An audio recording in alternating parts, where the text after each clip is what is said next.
Guys, we are super excited to have you on the very first episode of the Awaken Daze Podcast. My name is Austin. I'm Emily.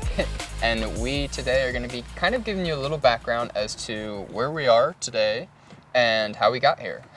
Yeah, so today we are filming from Yellowstone National Park, and we are so excited to be here. Honestly, I feel like we're on a different planet right now. We have traveled all around the U.S. this year, and this is kind of one of our favorite spots. It's kind of difficult to put a finger on it as to what the feeling is here, just because there's so many different colors. There's different volcanoes that smell like fart sometimes. Yeah, a lot of different smells for sure. There's, beautiful nature. There's been a lot of wildlife that we've been able to see. And we kind of felt like this was a great place to tie everything in as to how we got here and exactly where our next couple steps look like moving forward. Yeah, so as of today, we've been on the road for about 7 months. We started this February from 2021, and we started in Georgia and booked it out west. We went through Texas. We actually got caught in the winter snowstorm in Texas when it was about 10 degrees. That was rough. Yeah, so we were there for about a week. We quickly booked it all the way up the West Coast, all the way up to Washington, where we met your family. Yeah. And we've just now started to come back around through Montana and Wyoming, and this is where we are today. Yeah, wow. When did we start our conversion? I mean, that was right when the pandemic happened, I think. So that was, I believe it was either April or May. So we actually booked a flight to Puerto Rico just because the flights were so cheap at the moment.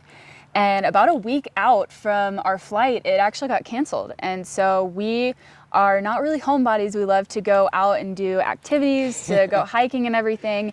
And just when the pandemic hit and everybody had to stay inside, that was not our forte. No. So we quickly looked online and we found a guy that actually had a huge bus yard. Shout out to Gary. Yeah, Gary, you're the man. He had like 90 acres of just hundreds of buses, and we had as many as we could choose from, and we finally landed on the bus. Emily wanted to live in a Sprinter van. Yes. I said I couldn't do that far of a condensed living to start with, and we chose to live in a shuttle bus to start our nomadic lifestyle.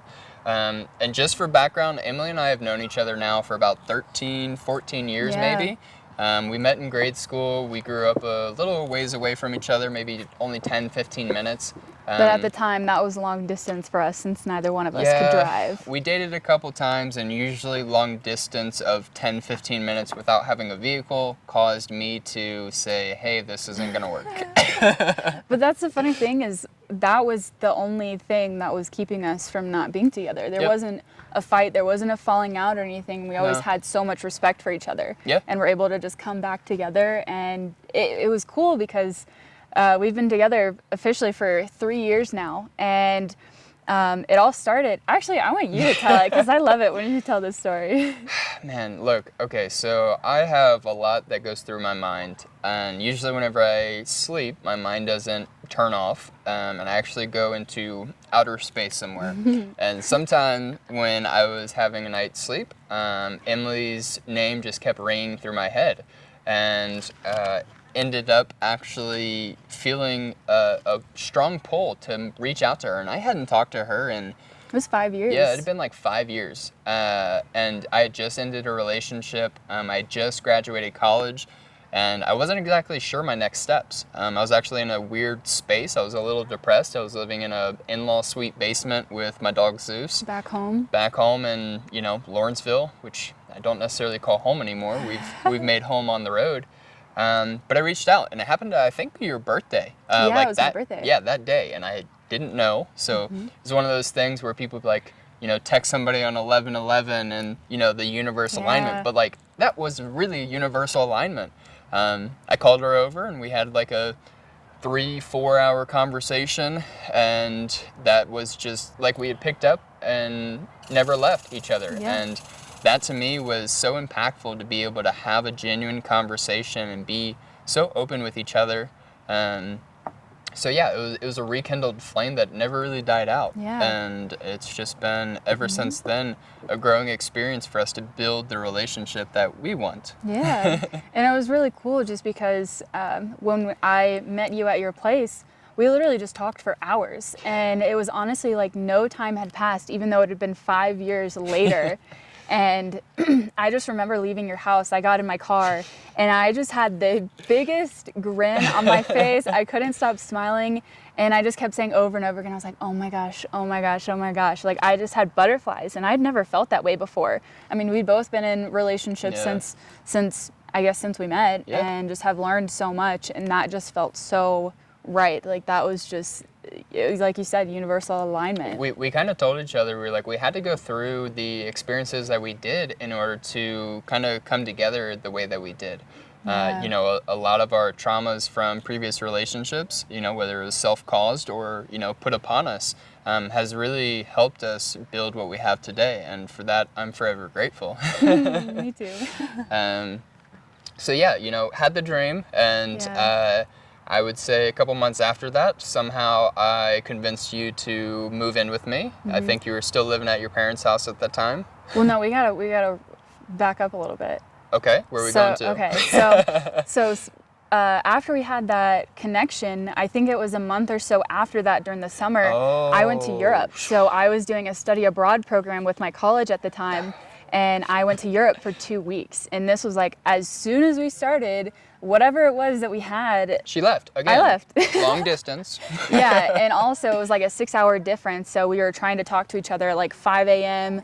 I don't even know what time it was for you, but there were many sleepless nights, and that was an adventure in itself, which we'll save that for later. But that's a whole nother episode. Yes, and I've always had a weird stipulation with flying. So I've seen way too many movies about planes that have just crashed and all of this. So at that time, I just felt so right to just tell you that I love you. And I sent you a text. I was like, hey, just in case something happens, I want to tell you that I really, truly love you. And funny enough, you didn't tell me that back. So that was the funny part.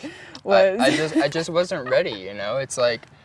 Well, but you had just gotten out of a relationship too. And I was still healing, you know, and I was telling myself, I was like, I don't need girls. I need to focus on myself. And, you know, what was hilarious is she helped me focus on myself. And you were the first person that helped me go inward and see the true me that needed healing, that needed that unconditional love. Because through college, you learn a lot about other people. You start to study other people, and it's very easy to then, you know, remove any attention from yourself and put it out there for other people. And from the start of our relationship, we started looking inward and figuring out where some of those, you know, triggers were that were preventing us from having a happier and healthier relationship. And whenever you left, you said you loved me, and I was like, I like you too. That wasn't the response that she was wanting. But, you know, but that's okay. I mean, it wasn't necessary at the time. It was just, I felt like if there was something that ever happened to me, I needed to tell you that. Yeah.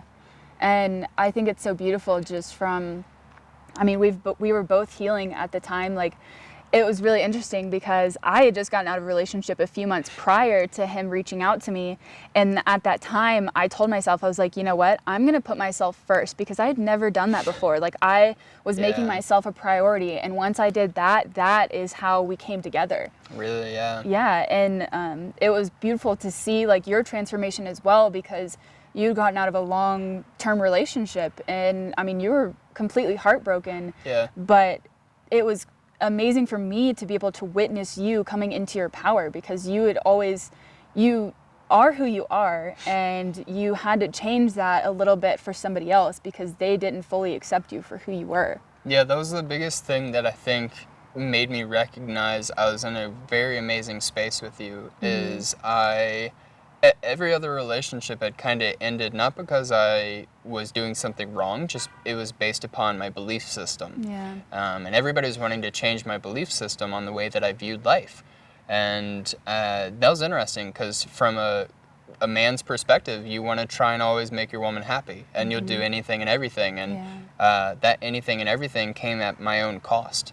And you were the first person that accepted me and embraced it and allowed me to actually explore what I had suppressed for so long. And through that exploration, you actually ended up exploring yourself and healing some of your stuff. To say the least, you were the one that sparked my spiritual awakening, and I am forever grateful for that. There's some times where it's a little uncomfortable, but that's where the growing pains come in, and that's where the growth is, and that's just where the beauty is. We say that over the past, what is this now, 3 years, we've going on 3 years. We've experienced as much in our relationship and in each other that we feel like we're already an 80-year-old married couple, but we are still spunky and happy and playful and all the things and stuff. And I think the biggest point for us is always having an open mind and an open heart. So fully accepting your partner for who they are, and always holding space for those moments where you get triggered, or you have like those like, I don't even know what to call it, those fits that you have where you're just like working through it. Yeah, you're working through stuff. And if your partner isn't open to holding space for that and knowing where you're at, that is major. Well, that's the biggest thing. We're all human, you know, and at the end of the day, we have things we experience that may not even be from this lifetime that we're now recognizing, but it's like, you have to have the vulnerability and the comfortable space in order to express fully and be who you want to be. And that's something that, you know, I always tried to do from the beginning of our relationship, and you've done that as well. Is literally say, I see you today. I truly see you today. And I'll meet you where you're at, but I'm also going to help lift you up. Oh, that was good. What else? We'll let the plane fly over. I know, let's let the plane fly over. Yeah, at the beginning of our relationship, we kind of talked about like where we saw our lives going and what we wanted to do. And it was cool because I think you were the first one that mentioned it, that you wanted to live in like a tiny home. And that has always been my dream. And I'd always looked at van lifers on YouTube for years. Yeah, and so it was cool to be able to have you reciprocate that and us both want the same thing, which made it a really easy transition into bus life. But we didn't just start there though. No. So after rewind, after I came back from Europe, this was still in the summer. I think that late August was when I decided to move in with you. And so we lived in like that little in-law suite for probably a year and a half, I think. Yep. And which made it an easier transition into bus life because we downsized so much at that moment. Yeah. And all of the clothes. Oh my gosh, we had 2 closets full of clothes. We were sharing both of them. Both of us. And it was cool to see us go through that year before we decided to build the bus, or while we were building it actually. Yeah. We kept downsizing our clothes, like every single. It was almost every month. Yeah, pretty much. And like we just started to recognize that we didn't need that many like things that everybody always accumulates because you have such a huge home and you feel like you have to fill it with just space, stuff. The void. Yeah, and so it was cool for us to be able to go from there, going into a smaller space, and now recognizing that we're still getting rid of stuff. Yeah, I mean, and especially living in a tight space, you recognize all of the essentials that you need, and then basically everything that pulls on your heart, pulls on your emotions, that you actually have a true connection or a purpose for having, you know, in your life. And I think when we started the conversion and started shedding everything, that was a very big purge emotionally, mentally, and physically. I love it. Look at this. I want to try and turn the camera. Good luck. So I wanted to show you guys the walkway over here. This is awesome. This is kind of the walkway that everybody's been coming by as they're coming past us. So amazing. But yeah, let's come back. I hope I didn't mess up the angle. You might have. Let's try. Oh, that's good right there. Good. Okay. Well, that's good. I like that. After we started downsizing, I mean, we moved in together. That was an interesting thing with your family and what was going on at that time. Yeah, they weren't really receptive to it, which is understandable because they've always been very protective of me just because I have been through so many traumatic relationships. Yeah. So that was a big thing that you had to work through with them. And that first Christmas that we were together was a little interesting. Yeah. But I know my family has so much respect for you just because we did go through so much at that time. Well, and that's the thing is, like, I was a mama's boy growing up, you know, and I knew how sentimental a mother and child relationship was. And your mom was amazing, you know, your She's my dad. mama bear. Yeah, she is. But I was super happy to make my way into the family and really be embraced fully. And it helped that, you know, they knew the younger me, but that's one of the things that I felt like I had to break through is the attachments that were held to the old me. You know, at that time, it was 13 years since I had probably spoken to them last, you know, and it was like I had gone through so many different experiences to where I was trying to create a fresh slate with them, but still build on the old me, you know. But I always love how you've, like, from the time that we met, you've always called my mom Ma. Yeah. Like, you've always called her that. And I just remember 13 years ago when we met, we were in middle school. And I think we met through my best friend at the time that you were dating. I was dating. But we always, like, talked to each other. Like, I was with her, and we'd always have conversations, like, all three of us.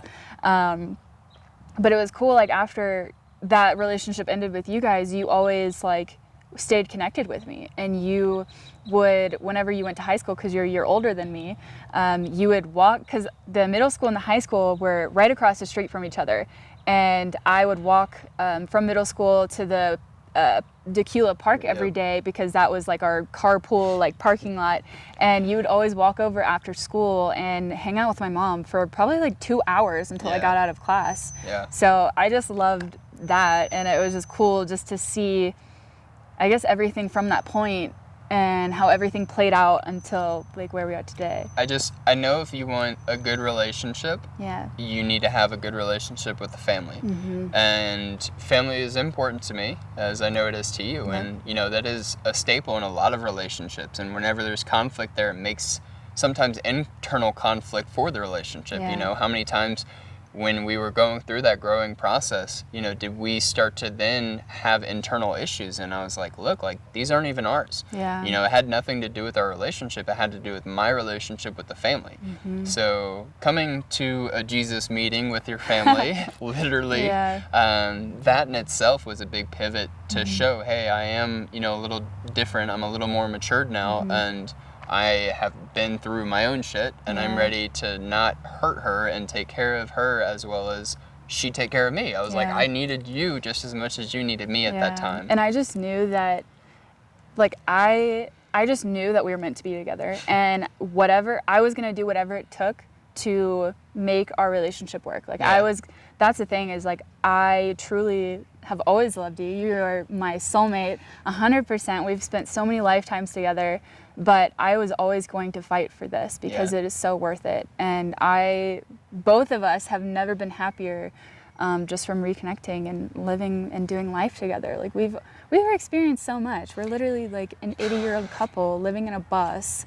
Most people, it's funny because, like, being on the road, we go to so many different places, and there's a lot of other people that are doing van life, bus life, and living in RVs, but they're all so much older than us. Every single one. Yeah, they've already retired, and they're using their retirement money to travel, and we're 24, 25 doing this at such a young age, and it's really amazing. I'll say that that's probably been my favorite thing, is everybody, you know, is like, oh, you need to travel while you're young, you know, and it's like, we are. Don't worry, we're doing it. And everybody's like, well, when are you having kids? I'm like, I don't want kids now. I was like, I'm ready to travel. I'm ready to experience. I was like, those will always be there, you know. And we actually, this week, we have our buddy Juan out, and he is staying with us. And one of the things that he said, you know, about relationships is so many people build them from and around a kid. You know, even the ones whenever we got out of high school. Had kids right out of high school. It felt like it was an obligation. It was a rush to get married into something that was built around a kid. And instead, we decided to build our relationship and then enter a kid whenever we choose to. Yeah. I mean, we still have about... We got a little while. So yeah, we'll talk about we got a while. Yeah, we're planning on seeing the world, traveling the States, and hopefully at some point going over to Europe if everything permits us to. and just seeing as much as we can, so that way once we do have kids, we can share those experiences with them and share these podcasts with them, share our YouTube videos, and just have everything recorded. I mean, there's so many people that just take photos, put them in a photo album, but how many people can say that they captured the moment in videos, put it together, and put it online, and that is not going anywhere. That's going to be here for years to come. Well, I'll swing it back to, when we started building the shuttle bus, and we had no clue what we were doing. That was an interesting time. That was definitely a test in our relationship. That was like a big builder for us, because we didn't know what we were doing. We'd never really picked up any tools before. No. And just kind of learning as we went. There were a lot of times where we would sit in the floor in Home Depot just looking at each other and being like, what are we doing? Why are we doing this? Yeah, why are we doing this? How do we do this? Yeah, I mean, whenever we were able to actually sit there and start to recognize what we were doing, we were going through so much discomfort and unknown. And I mean, I was from a city town, never picked up a drill, a hammer. I mean, I'd never built anything before. And all we started doing was going to YouTube University, trying to find other videos to help us with this build. And there was nothing out there. And when I recognized that, I was like, there's going to be so many other people that are going to want to do this. I knew that, just society and where our generation was going, they wanted to get out there.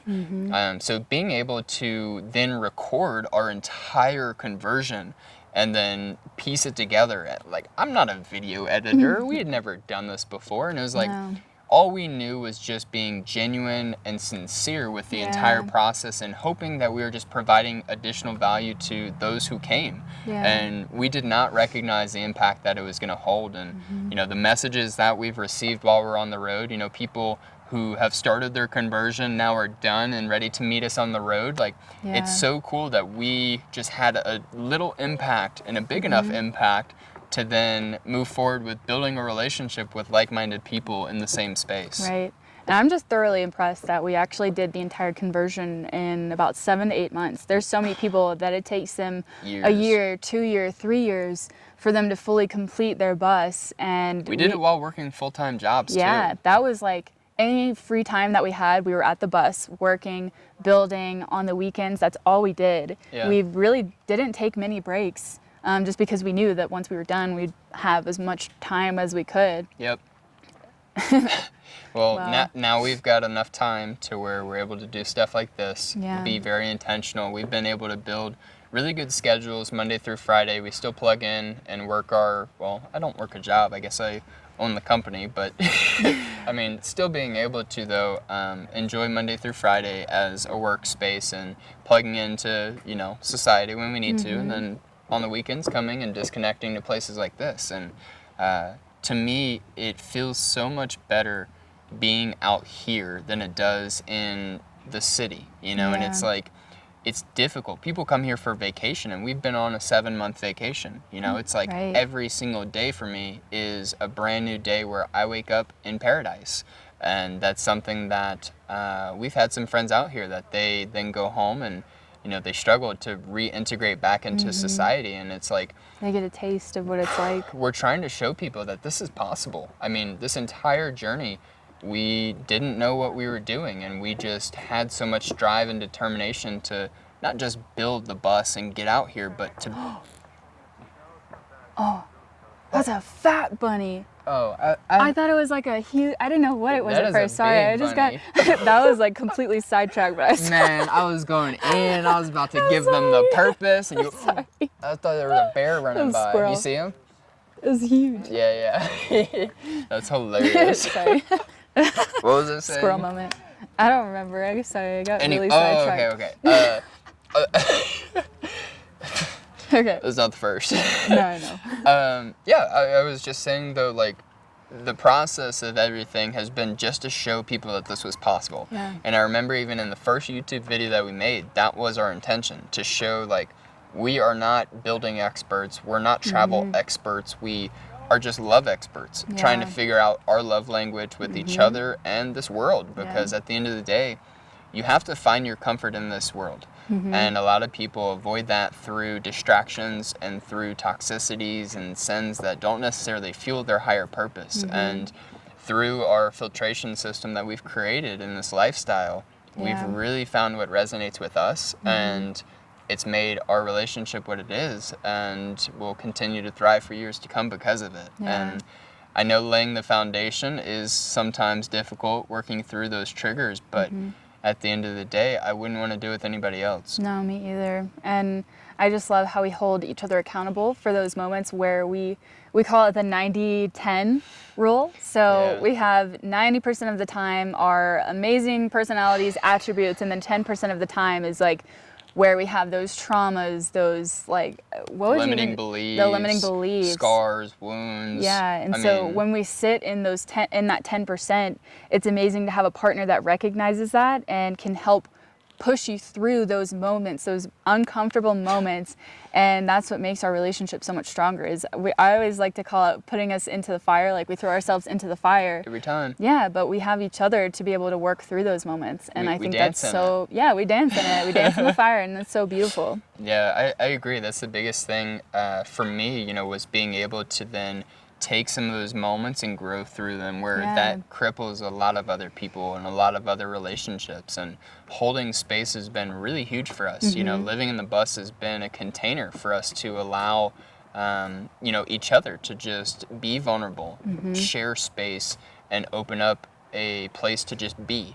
And a lot of people in life are still trying to find that exposure and opportunity to just be them, and our journey inward has led us back to our child selves to come dance out in nature.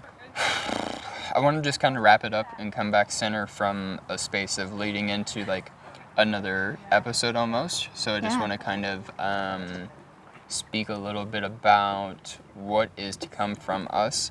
So that way, be like, hey, well, I'll go ahead and say it, Okay.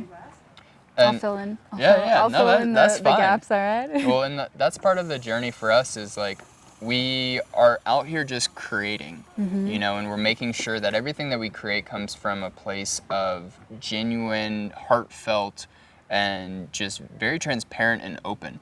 A lot of people who enter this space try to be so perfect, and realistically life's not perfect and nobody's perfect. And you reference to the 90-10 rule, and it's like 90% of the time I am king, and you are queen, you are the goddess. And that 10%, whenever we need to be held like we are experiencing the child traumas and wounds, like that in itself is what I want people to be able to see and recognize that's okay. You don't have to be this big shield of protection and strength all the time. Like, it's okay to let your guard down and for somebody to truly see you. And our entire journey has always been saying, I see you, I hold you in unconditional love. Doesn't mean I'm going to just accept whatever that 10% is. We're going to work through it together. Sometimes we're kicking and screaming through that 10%, but we always make it through. And I think that's the most beautiful part is there's so many couples that falter at that 10% because they don't really know how to work through it. And there's sometimes where we don't necessarily know how to work through it, but we find a way. That's the thing. We've always found a way to work through everything. Well, I think a lot of our episodes that we'll be sharing is based upon our relationship. Not saying that our relationship is the best, but it is in our head. And it's not perfect, but it's perfect in our eyes for us. And it's like trying to help other people recognize that your partner is human. You are human, and it's okay to have those experiences. And we always told each other, we're not going to grow, together. We're going to grow separately right next to each other, so that way you're strong, you're happy, and I'm strong and I'm happy, and we can conquer this life together. Oh, that was really good. I got chills. So, yeah, guys, look, we really hope you... Wait, but I want to say one more. Oh, okay. Yeah, go ahead. Also, I think what has really, truly helped our relationship is there's so many people that try and fit their relationship into a box. They think that they have to do it one way, that they have to be boyfriend and girlfriend and do this one thing, and that's the only way that they can do it. But we found that it doesn't work for everybody like that. We have our own unique, our unique personalities, and our relationship has to fit that because we are so unique. Our relationship is unique, and there's no one size fits all. Well, whenever it comes to a relationship, a lot of people will go off of what they see on TV. Yeah. In fairy tales. You know, every girl dreams of their It's Prince Charming. fake. Look, as much as I'd like Look, to be you the are Prince Charming. You are, but But life isn't like that, you know? It's like I am human and I Yeah. still am going through stuff just like you are. Mm-hmm. So you always be my goddess and queen, Yeah. and I know I'll always be your goddess or god and king or God and what- king, yeah. always. But just being able to know that we are going to continue to grow, Right. continue to hold space and love each other and make our own relationship, because we don't have to be the perfect in movies' eyes. We're Yeah. perfect for each other and That's all that perfect for matters. our eyes. Yeah, that's all that matters. And I think for this channel, for our podcast, like we're obviously going to talk about our relationship because that's what we know, but I feel like we're probably going to talk about some things that aren't necessarily mainstream. It might trigger a couple of people, but we're always being transparent, and everything that we say is always coming from a place of unconditional love. And we always want to be able to shine our light for others in the hopes that it empowers them to shine their own light. So that is our mission, that's our goal, that's what we want to achieve. Because we are going through some dark times in this world right now, and I think that everybody needs a little bit of light in their life. Light never hurts, I'll say that. Definitely doesn't hurt. And, you know, we dance in the shadows a lot, but we try to shine our light for others. And we always laugh whenever we come to these parks. We always get stared at. Always get Always. all of the looks, and we stand out. And You think we'd be used to it by now? it's just, you know, I think people gravitate to our energy, just like I gravitated to yours. You know, Yeah. imagine us together. Together we stand strong, and we leave an impact wherever we go, and we're hoping to touch as many people's lives as possible to just, you know, learn to accept and learn to grow through those discomforts, to become better people, to become a better society, and to live a better life. So yes, we're kind of in the shits as a society right now, but to That's be honest, okay. we've been here before, and we're going to overcome it like always. Yeah. So lead with light and love and an open heart and an open mind, and we'll be able to get through anything. Yeah. So, guys, we really hope you enjoyed this first episode. We were really nervous to do this. This is not actually our first time sitting down and doing this, but this is our first time getting through it all together. Yeah. And First take. Yeah, first take. I mean, hey. So if you love this episode, you know, go ahead and give us a thumbs up. Share this with your friends. Let people know that we're here to play. We are going to be having those difficult conversations, and not the mainstream, but we are going to be better through this, and hope that you become better through this as well. Leave a comment on what you want us to talk about, next topics. Yeah. What's the biggest takeaway that we hope that someone should get from listening to our podcast?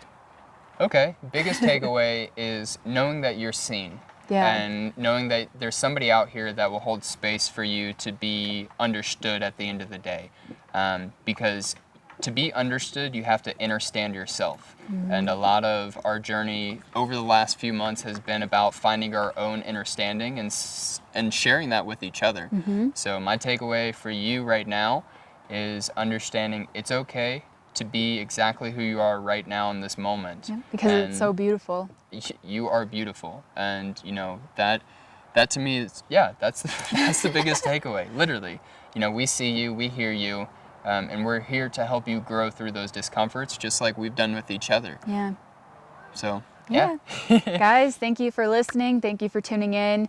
And we love you unconditionally, and we're sending light your way. And I don't know how to wrap this up, but I'll see you next time. yeah. Bye. Bye.